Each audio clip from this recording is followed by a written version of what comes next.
Hey, it's end time. I'm back. I'm just moving on with the same stuff here. Y'all know me. It gets long when I go to starting doing something. I just don't know when to quit. But in any event, let's move on. I went back last video. We're talking about maximizing distance barriers between us and the enemy.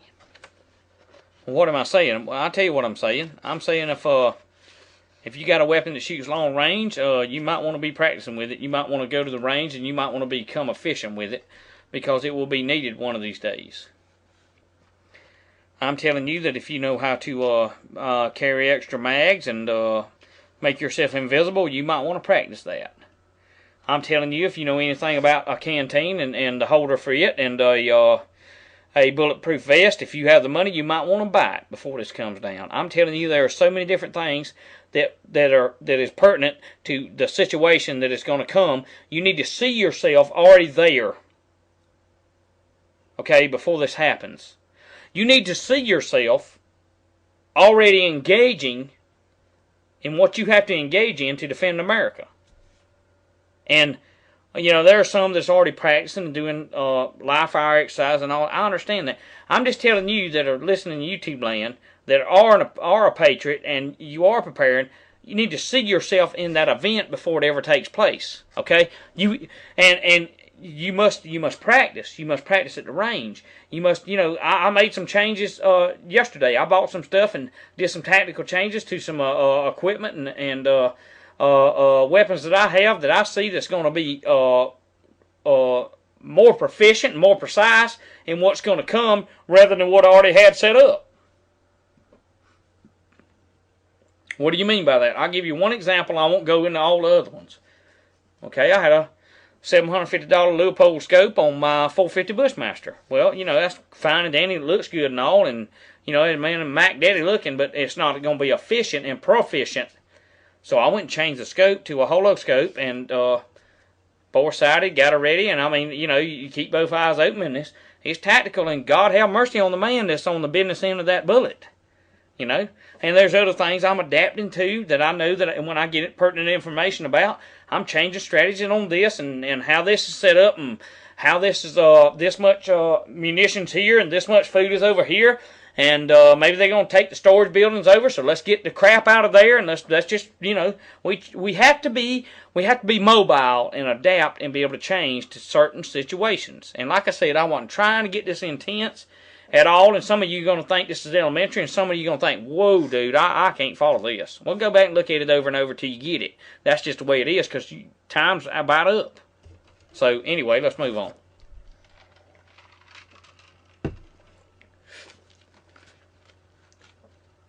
We should consider terrain, environmental conditions. We should consider weather. I mean, you know, weather has a profound effect on the performance you'll be able to perform, whether you've got a long-range weapon or whatever. I mean, if it's snowing a bunch and you're trying to make a proficient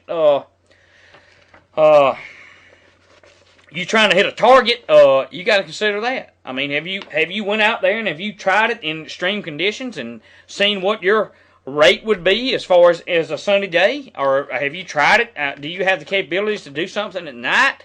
I mean, end time's just asking you questions. I mean, you know, being gung-ho and John Wayne ain't going to get it done. You know? I mean, I can cut and put up crown mold with my eyes almost closed, brother. I can cut it one time. I can make it fit. I'm talking about putting stain grade up, but it's years and years and years of coping, cutting, and over and over and over. I can make the crown mold fit, baby, where you don't need no caulking. Can you put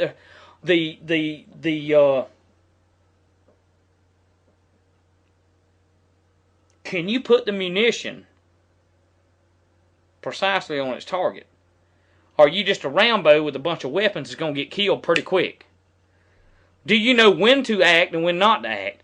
Do you know when to refrain and when to go ahead and move? Do you know how to be silent? Do you know how to be invisible even though you're visible? Do you know those tactics and those strategies? Because if you don't, and if there's no leadership Somebody's got to lead this thing. Somebody's got to be a leader other than, and I'm not speaking against Alex, but other than beating on the table, shouting and saying, send your donations. I got a film coming out about Obama. Big friggin' deal. I already know how the friggin' deal's going down as far as the political side of it is. What we need to know is what the tactical part of it. What am I going to do? Throw a DVD at them and hope it hits them and cut their throat? And I'm not speaking against Alex or nobody else. I'm just saying, this crap is not a game. Okay? This ain't watching a video game and playing with your little things and hoping you kill the bad guy. This crap is for real. And you'll be eliminated pretty flippin' quick if you don't listen to somebody about something.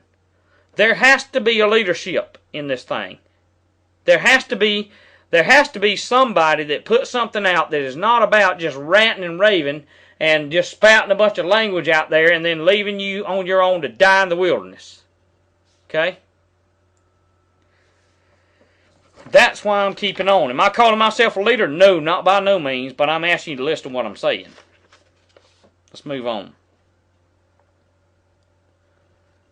See, it says these individuals, non-lethal shooters, have the means of transition to lethal rounds just like that, okay? So having said that, squad leaders should designate shooters within their squad. Ideally, the squad should not change its organization to accommodate non-lethal weapons. Now, soldiers manning a static position should have non-lethal capabilities depending on medics and shotguns and the M203 work well in those positions. Recovery, apprehension, and extraction teams, should be established before deployment. Now, if we're going to be serious about this, if we're going to take our country back, if we're going to do something other than make YouTube videos or be a little hide behind and say, we're with you, brother, 100%. And I've seen that all my life. You know, that people were with me, and when it got heavy, they gone like a scalded dog. And I don't mean that against any subscriber or friend. I'm just saying I've seen it all my life. I was in the military. I've seen it. I understand what it means to adapt and overcome your emotions. I understand. Let me give you a prime example. Okay? I went to boot camp, one of the toughest places in America. I won't say the time or the date because, I'm just going to keep that information private. But for a prime example, I had somebody in my squad, and I became squad leader early on just like that because I understood that I was no longer on a farm in South Georgia, but I was in a different atmosphere, different environment, that I had things I had to do and I had to understand and I had to go by, and I had to adapt and overcome to it or my butt wasn't going to make it through it. So I adapted, overcame. I was able to be like a chameleon to change from this to that during the basic training, the AIT. But anyway, during the basic training, had a guy that I liked a lot. He was in my squad, and he was even staying in the same barracks with me that you could look at night and count the stars. It was they've tore them down now, but I won't tell you where it was at. But I'll put it to you like this: paratroopers jumped out of planes where I trained, and that's as far as I'm going. But in any event, he dropped his weapon. He sure did during an exercise. Do you know what I had to do? My whole squad, because he dropped his weapon.